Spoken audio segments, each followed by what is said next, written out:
Le capitalisme intégré, c'est quelque chose qui se met en place, en gros, avec la révolution numérique, en fait.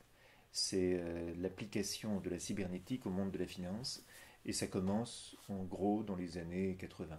C'est-à-dire que, et ça arrive en même temps que le lancement, à la fin des années 70, de la mondialisation. Donc il y a à la fois une révolution numérique, une révolution financière avec une dérégulation et une mondialisation à travers l'ouverture de la Chine qui permet de mettre en concurrence effectivement tous les salariats à l'échelle de la planète. Et du coup, les avantages que la classe moyenne en Occident avait pu obtenir sont immédiatement remis en question.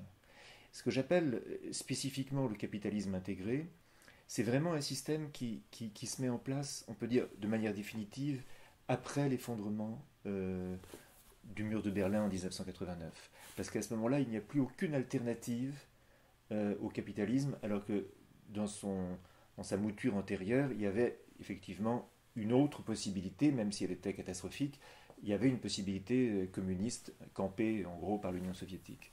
Et après 89, il y a vraiment une globalisation sans aucune alternative.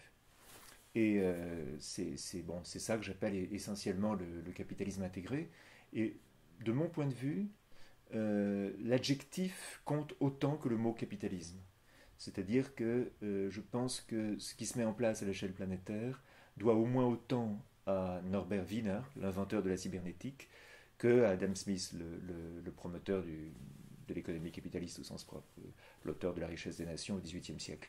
C'est-à-dire qu'on a tendance à se focaliser sur ce qu'on appelle le néolibéralisme, c'est-à-dire sur l'idéologie que la révolution financière a mis en place, mais je pense que la véritable nature de ce système est d'un autre ordre. C'est un système effectivement qui repose sur l'instantanéité des réseaux et sur le fait que, d'une certaine manière, à la fois l'espace et le temps sont attaqués, sont réduits en charpie. C'est-à-dire que le temps successif auquel les humains sont habitués, qui est le support de leur vie historique, est en quelque sorte court-circuité par une instantanéité.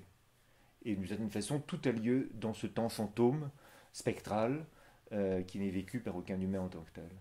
Et ce qui est frappant pour moi, c'est que la révolution financière qui est au fondement de ce que j'appelle le capitalisme intégré, a fini par s'assujettir les deux révolutions, la révolution 1917, donc le monde soviétique, qui s'est intégré, qui s'est engrainé dans le nouveau système, avec Poutine par exemple, et la révolution 1949, c'est-à-dire le système chinois.